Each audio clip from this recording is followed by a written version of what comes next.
All right, the turkey's been resting for about a half hour. I don't know if you could still see it, but there's still steam coming out of the cavity. So now I'm going to transfer this to a serving plate for presentation or for carving. So I'm going to try to lift this out. If not, I'll just use paper towels.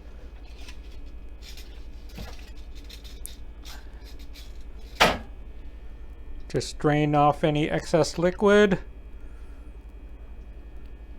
and then transfer to a plate. Now you have all these delicious juices for making gravy, and I'll swap and show what the turkey looks like. All right, here's the turkey on the serving platter. I'm gonna trim the kitchen twine so I could remove the veggies on the inside.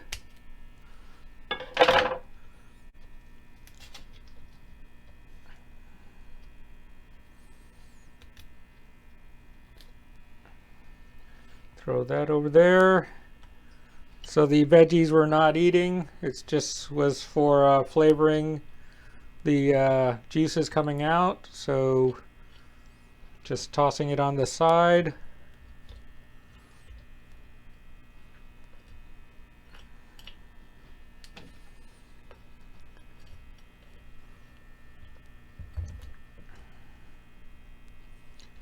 This will help flavor the broth even more for the gravy.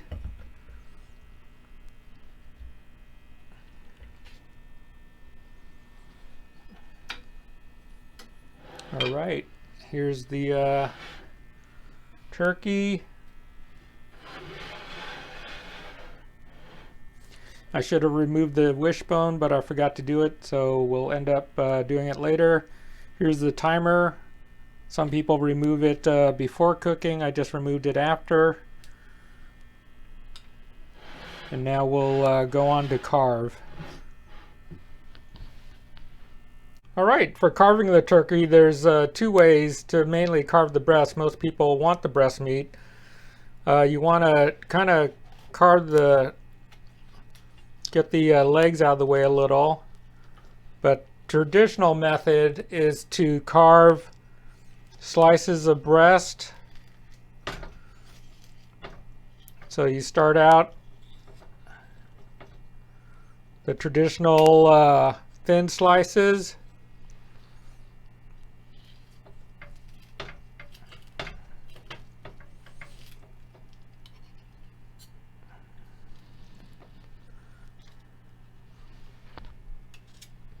Well, I guess thicker slices.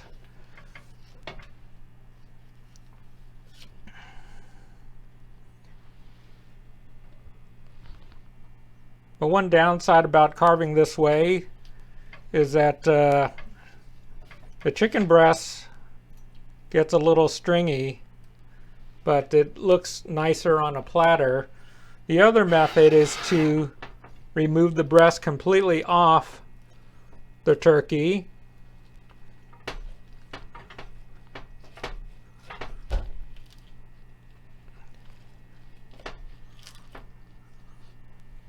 I'll show it on this side since it's closest. That breastbone is getting in the way, but you could hear the skin is very crunchy.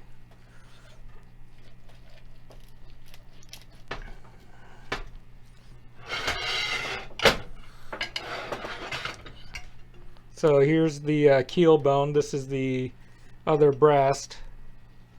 So you come straight down, then you could peel it off. And traditionally it's more difficult, I guess, as a presentation. So you just follow the meat along the bone.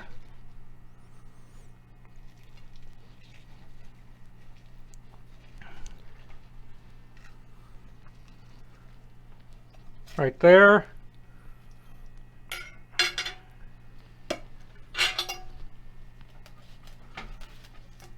So you're basically cutting the breast off the carcass.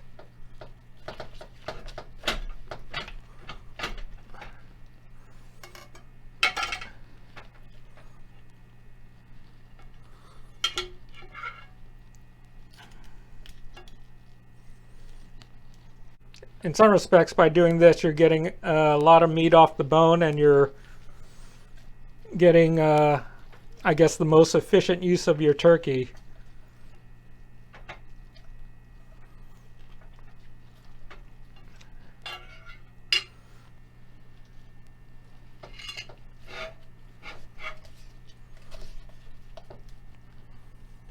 Because once you're off the bone,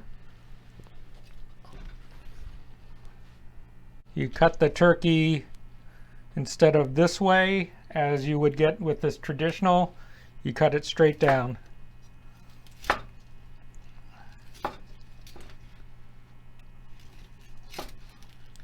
So the pros and cons is you're going against the grain of the turkey, but the slices are smaller. But you're getting more efficient use of the turkey. So I hope this helps with a simple way to roast turkey, and I'll have additional tips at the end of the video. Most people like breast meat on turkey. I actually like the dark meat. So for cutting up the dark meat, remove the wing.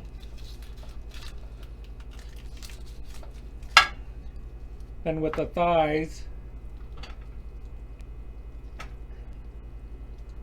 I usually kind of turn it to the side and pop it out. Just work the joint.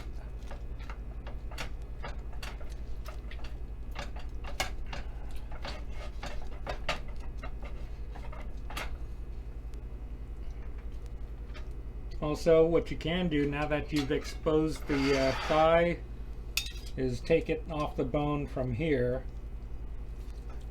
because there's only one bone, it's the thigh bone, so the rest is essentially meat.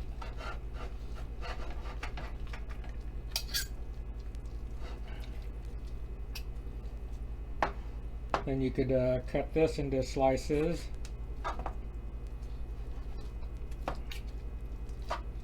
Since the thigh meat is irregular, it kind of comes off in different pieces.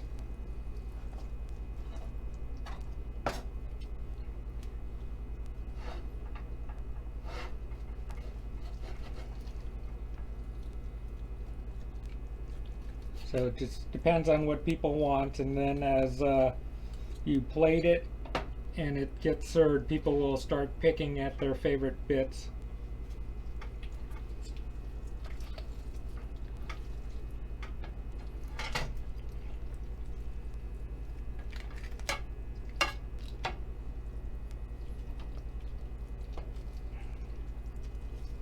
So there's the thigh meat.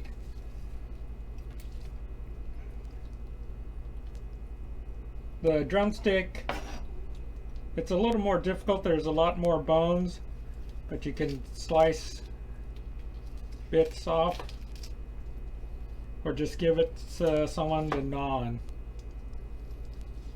So there's the dark meat, ready for people that like dark meat.